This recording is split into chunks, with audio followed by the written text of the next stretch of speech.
Good evening. This is CTV News for March 20th. I'm Patricia Vallone. And I'm Byron Scott. Thank you for joining us tonight.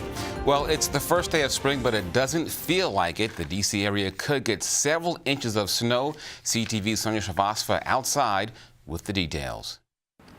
Well, it is the first day of spring, and I can tell you I don't hear any birds chirping out here because it is cold. It has been raining all day. It's that cold, wet rain, and we certainly have some snow that is going to be coming in late tonight. Now, if you do have plans to be out this evening, you have to know that these roads are extremely wet and slick, but the snow will not start until tonight. A winter storm warning goes into effect starting 2 a.m. tonight. Parts of our area could see between 3 to 6 inches of snow. We are expecting some fluctuations between how heavy and light the precipitation is throughout the evening, but after midnight tonight, there's going to be a heavy band of snow pushing in really for the duration through the day on Wednesday. We are expecting significant snowfall across the state. The State Highway Administration in Hanover is watching the roads closely and monitoring all of the systems. As this comes into more of a snow event, a heavy snow event, it's going to be a lot of plowing, a lot of salting, and we're going to need a lot of space to do that. So if you're out on the road, if you have to be out traveling, give our plows some space. Let them operate so that they can keep everybody safe. All right, now we should mention that all of the activities for Prince George's County Schools have been canceled for tonight. Now, tomorrow we can expect some delays and closures, but they have not made the decision right now if they're going to close schools or not. But for tonight, if you have any games, if you have any activities, all of that is canceled. In Largo, I'm Sonia Shavasva, sending it back to you all. Meantime, as you prepare for that heavy snowfall, crews are gearing up to clear the roads. Now, Paulette Jones with the Public Works Department says local crews will be salting roads overnight. We have mobilized our crews, and today it's primarily a rain and sleet mixture, but we do expect overnight for there to be possibly some accumulating snow. So we have mobilized over 250 vehicles and over 350 personnel to be on hand. Motorists should expect hazardous road conditions in the morning.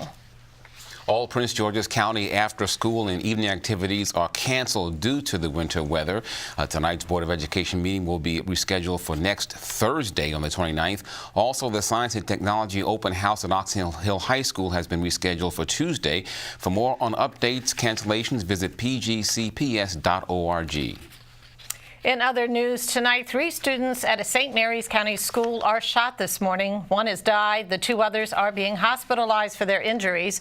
The incident happened at Great Mills High School shortly after students arrived. Sheriff Tim Cameron says that the alleged shooter, 17-year-old Austin Rollins, fired 1 round at a girl in the hallway, shooting her and another student. Yeah, so approximately 7:55 a.m. What we understand is that the shooter shot the female student, and then the SRO responded and engaged. That appears to be, as described to me, less than a minute. It could be seconds. So, and then the second part of your question as to whether or not the shooter committed suicide, that is a potential. As I described, when the SRO fired that shot, there was a shot also fired by the suspect or the shooter. There is video, so obviously that's evidence that we will examine very closely and be able to determine, I hope, specific to those events. It sure sounds like this is exactly the way it should have been handled. Had a very capable school resources officer that also happened to be a SWAT team member. This is a tough guy who apparently closed in very quickly and took the right kind of action. And I think while it's still tragic, he may have saved other people's lives. Well, the 16-year-old girl was taken to Prince George's Shock Trauma with life-threatening critical injuries. The 14-year-old male student is in stable condition at MedStar in St. Mary's County. Rollins was fatally shot after he and the school resource officer exchanged fire. Authorities say the shooter and the 16-year-old girl were involved in a prior relationship. The state Senate gives the green light to a bill banning bump stocks in Maryland. Bump stocks can modify guns, making them fully automatic weapons. The aftermarket device was used in the Las Vegas massacre last year. In that incident that claimed several dozen lives. The proposed ban would draw a fine of $5,000 and up to 3 years in jail if signed into law. My hopes is the governor signs this into law.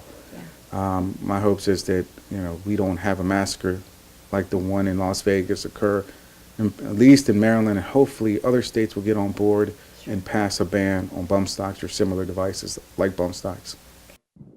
Ramirez is one of the chief sponsors of the legislation.